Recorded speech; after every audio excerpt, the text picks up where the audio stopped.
Capítulo 1, que trata da condição e exercício do famoso fidalgo Dom Quixote de La Mancha.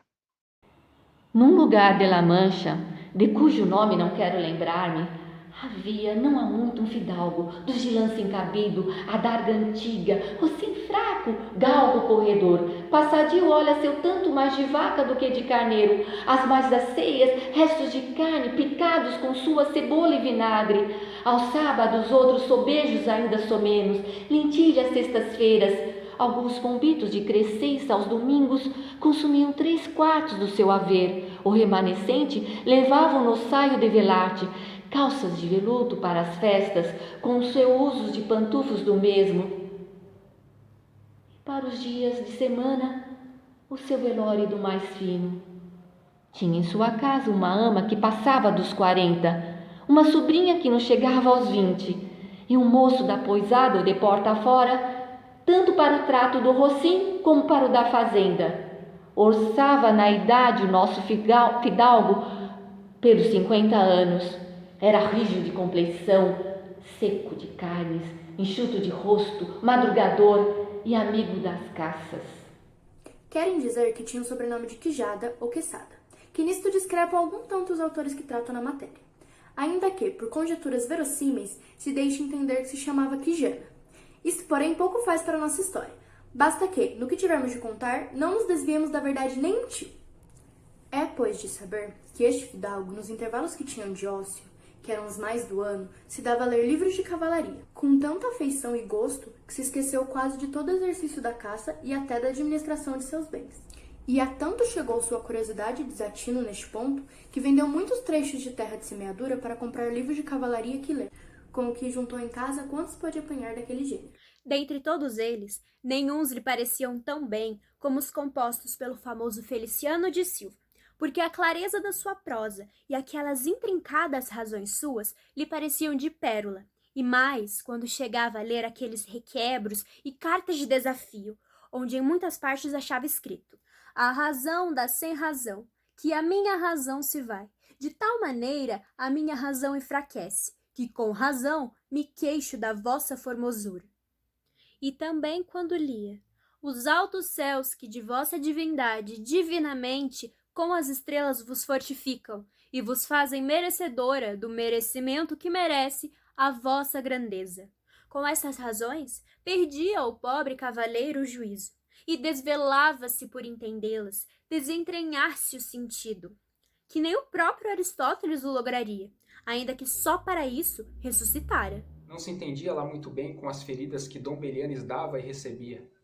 Por imaginar que por grandes facultativos que o tivessem curado, não deixaria de ter o rosto e todo o corpo cheio de cicatrizes e costuras. Porém, contudo louvava no autor aquele acabar o seu livro, com a promessa daquela inacabável aventura. E muitas vezes lhe veio o desejo de pegar na pena e finalizar ele a coisa ao pé da letra, como ali se promete. E sem dúvida alguma o fizera, e até o sacar à luz, se outros maiores e contínuos pensamentos lhe não estorvaram. Teve muitas vezes testilhas com o cura do seu lugar, que era homem douto graduado em Sigüenza, sobre o qual tinha sido o melhor cavaleiro, se Palmerim de Inglaterra ou Amades de Iguala. Mestre Nicolau, barbeiro do mesmo povo, dizia que nenhum chegara ao cavaleiro do Febo, e que se algum lhe podia comparar era Dom Galaor, irmão do Amades de Gaula, o qual era para tudo, e não cavaleiro melindroso, nem tão chorão como seu irmão, e que em pontos de valentia lhe não ficava atrás. Em suma, tanto naquelas leituras se enfrascou, que passava as noites de claro em claro e os dias de escuro em escuro, e assim, do pouco dormir e do muito ler, se lhe secou o cérebro de maneira que chegou a perder o juízo. Encheu-se-lhe a fantasia de tudo que achava nos livros, assim de encantamentos como pendências, batalhas, desafios, feridas, requebros, amores, tormentas e disparates impossíveis. E assentou-se-lhe de tal modo na imaginação ser verdade toda aquela máquina de sonhadas invenções que lida, que para ele não havia história mais certa no mundo. Dizia ele que Cide Ruy Dias fora muito bom cavalheiro, porém que não tinha que ver com o cavaleiro da ardente espada, que de um só revés tinhas partido pelo meio a 2 feros e descomunais gigantes. Melhor estava com Bernardo del Carpio, porque em Roncesvalles havia morto a Roldão o Encantado, valendo-se da indústria de Hércules, quando afogou entre os braços a Anteu, filho da terra. Dizia muito bem do gigante Morgante, porque com ser daquela geração dos gigantes, que todos são soberbos e descomedidos, só ele era afável e bem criado. Porém, sobre todos, estava bem com Reinaldo de Montalvão, especialmente quando via sair do seu castelo e roubar quantos topava. E quando ia além de se apossou daquele ídolo de uma fama que era de ouro maciço, segundo refere sua história. Para poder pregar um bom par de pontapés no traidor Galalão, dera ele a ama e de crenças a sobrinha. Afinal, rematado já de todo juízo, deu no mais estranho pensamento em que nunca, jamais caiu louco algum do mundo.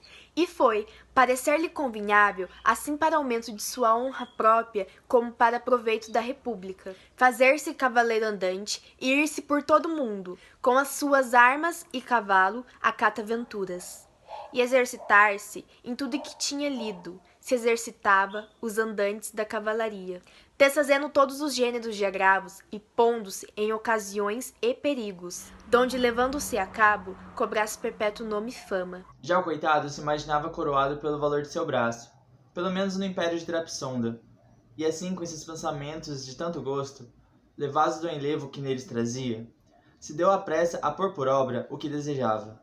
E a primeira coisa que fez foi limpar umas armas que tinham sido dos seus bisavós, e que, desgastadas de ferrugem, jaziam para um canto esquecidas havia séculos. Limpou-as e consertou-as o melhor que pôde, porém, viu que tinha uma grande falta, que era não terem selado de encaixe, senão só morriam simples. A isto, porém, remediou a sua habilidade. Arranjou com papelões uma espécie de meia selada, que encaixava com o morrião, representando selada inteira. Verdade é que, para experimentar-se-lhe, saíra forte e poderia com uma cutilada. Sacou da espada e lhe atirou duas, e com a primeira para logo desfez o que lhe tinha levado uma semana a arranjar. Não deixou de parecer-lhe mal a facilidade com que dera cabo nela, e para forrar-se a outra que tal, tornou a corrigê-la, metendo-lhe por dentro umas barras de ferro, por modo que se deu satisfeito com a sua fortaleza, e sem querer aventurar-se a mais experiências, a despachou e teve por selada de encaixe das ais finas. Foi-se logo a ver seu rocinho, e dado tivesse maus quartos que um rela e mais taxas que o próprio cavalo de Gonela, que tanto peles etiosa filte, pareceu-lhe que nem o bucéfalo de Alexandre, nem o babieca do Cid tinham que ver com ele. 4 dias levou a cismar que nome lhe poria, porque, segundo ele a si próprio dizia, não era razão que um cavalo de tão famoso cavaleiro, e ele de si tão bom, ficasse sem nome apartoso, barafusta por lhe dar um, que declarasse o que fora antes de pertencer a cavaleiro andante, pois era muito de razão que, mudando seu senhor de estado, mudasse ele também de nome, e o cobrasse famoso e de estrondo, como convinha à nova ordem e ao exército que já professava. E assim, depois de escrever, riscar e trocar muitos nomes, ajuntou, desfez e refez a própria lembrança a outros, até que acertou em apelidar Rocinante, nome, em seu conceito, alto e sonoro e significativo do que havia sido, quando não passava de um rocinho, antes do que ao presente era, como quem dissera que era o primeiro de todos os rocinhos do mundo. Posto a seu cavalo o nome tanto a contento, quis também arranjar outro para si. Nisso gastou mais 8 dias, e ao cabo disparou em chamar-se Dom Quixote, do que, segundo dito fica, tomaram ocasião alguns autores dessa verdadeira história para assentarem que se deveria chamar Quijada e não Quezada, como outros quiseram dizer. Recordando-se, porém, de que o valoroso Amades, não contente em chamar-se Amades sem mais nada, acrescentou o nome com o de seu reino e pátria, e para tornar famosa, se nomeou Amades de Galba. Assim também quis ele, como bom cavaleiro, acrescentar ao nome com o de sua terra, chamando-se Dom Quixote de la Mancha, com que, ao seu parecer, declarava muito ao vivo a sua linhagem e sua pátria, a quem dava honra com tomar dela o sobrenome. Assim, limpa suas armas feitas do morrião selado, posto o nome ao rocinho e certificando-se a si próprio, julgou-se inteirado de que não lhe faltava mais nada, senão buscar uma dama de quem se enamorar. Que andante cavaleiro sem amores era árvore sem folhas nem frutos e corpo sem alma.